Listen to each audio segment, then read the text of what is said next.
Hello, on se retrouve pour la case numéro 7 du calendrier de l'Avent. Donc, quels vont être les messages d'aujourd'hui? En quelle tendance? Et j'espère que vous allez bien, que votre week-end débute bien, que vous mettez dans une ambiance un peu Noël vibe, étant donné la température du moment. J'espère que vous êtes entourés de bonnes personnes et que vous vous sentez un peu mieux avec vous-même vis-à-vis des exercices des jours précédents. Je vous invite toujours à faire preuve de discernement concernant les messages, car la seule voix qui est la plus vraie, c'est celle qui est en nous. Faites-vous confiance.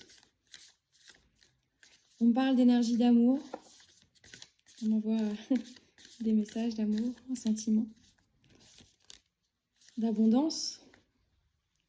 Est-ce que vous ressentez l'abondance autour de vous, cette vitalité qui existe en nous et autour? Est-ce que vous vous sentez bien? Est-ce que vous vous sentez entouré des bonnes personnes?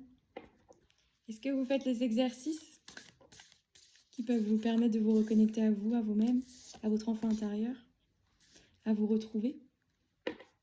Est-ce qu'il n'y aurait pas une personne qui est revenue dans votre entourage, qui vous apporte du bonheur, de la joie?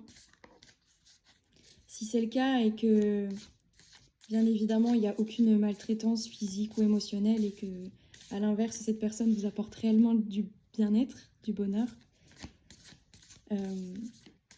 laissez-vous aussi emporter par cette énergie d'amour qui fait du bien. Et en étant dans une relation nourrissante avec notre entourage, on peut aussi se nourrir soi-même, apprendre de nous au travers de la relation. Et de manière générale, ça nous apaise d'être avec les bonnes personnes. Nos émotions sont aussi des informations supplémentaires pour comprendre ce qui se passe en nous. Entre ce bon, ce moins bon, dans cette balance-là qu'on peut avoir à l'intérieur, dans notre tête ou dans notre cœur.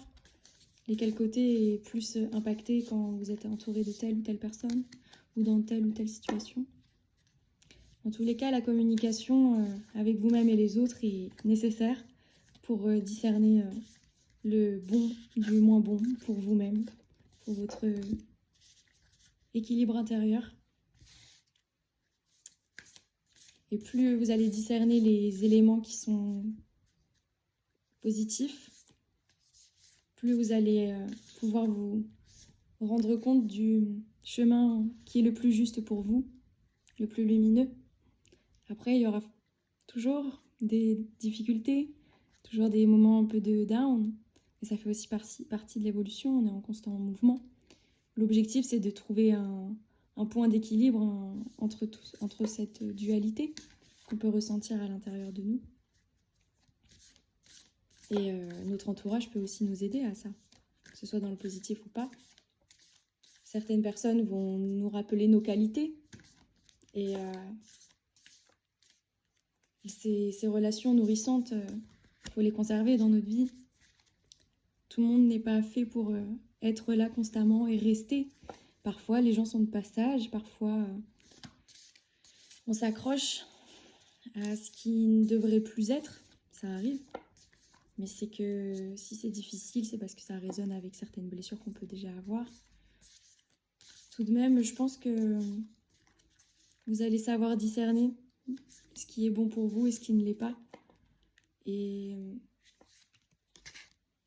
vous apaiser, trouver les mots les plus réconfortants pour vous-même, pour votre enfant intérieur, pour votre adolescent aussi à l'intérieur de vous. On n'en parle pas souvent, mais qui est souvent très en colère.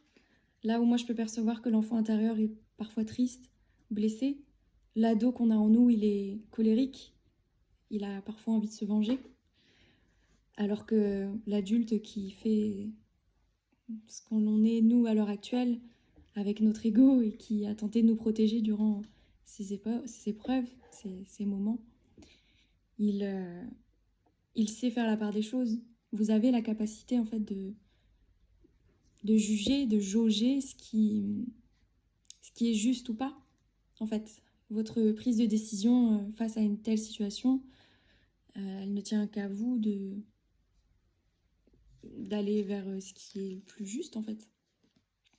De vous reconnecter justement à cet enfant et le rassurer, à cet adolescent et de l'apaiser. Et le côté adulte qu'on peut avoir, ça va être celui qui va mettre en place des choses justement pour renouer avec notre intériorité finalement. Et oui, ça demande encore une fois un travail introspectif, mais je pense que si vous êtes sur la chaîne, c'est que vous avez connaissance de ce genre d'informations. À mon avis, vous êtes conscient que travailler sur soi est une manière de faire évoluer notre propre monde, le monde aussi qui nous entoure. Donc à vous de voir ce qui vous semble le plus juste. Moi, je peux que vous inviter à vous reconnecter à votre lumière, à votre amour, à la paix qui est en vous. Et plus vous allez vous connecter à ce chemin intérieur, plus vous allez constater que à l'extérieur, c'est pareil. Ce sera peut-être pas immédiat, oui, mais sur le long terme, en fait. Parfois, prendre des décisions aussi sur le long terme paraît plus challengeant, mais finalement plus bénéfique.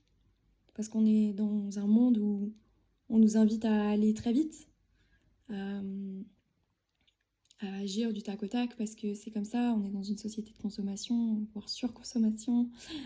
Et faire les choix les plus justes pour nous, parfois demande d'être patient, d'être persévérant et de savoir lâcher prise vis-à-vis des personnes ou des situations qui ne sont pas en lien avec nos valeurs. Donc oui, c'est challengeant, mais encore une fois, je suis sûre que vous allez réussir dans votre parcours. Vous avez toutes les capacités pour. À vous de vous rappeler de votre puissance intérieure. J'ai confiance en vous. Donc bon, j'espère que le message vous parle. J'ai hâte de vous lire, comme toujours. Je vous remercie aussi infiniment pour votre présence. C'est vraiment des cadeaux de tous les jours. Je vois ma vie devenir une bénédiction de jour en jour. C'est juste merveilleux. Donc merci beaucoup. Je vous invite à mettre votre meilleur pouce en l'air, votre meilleur commentaire, à vous abonner. Et moi, je vous dis à très vite pour de prochaines aventures. Bye!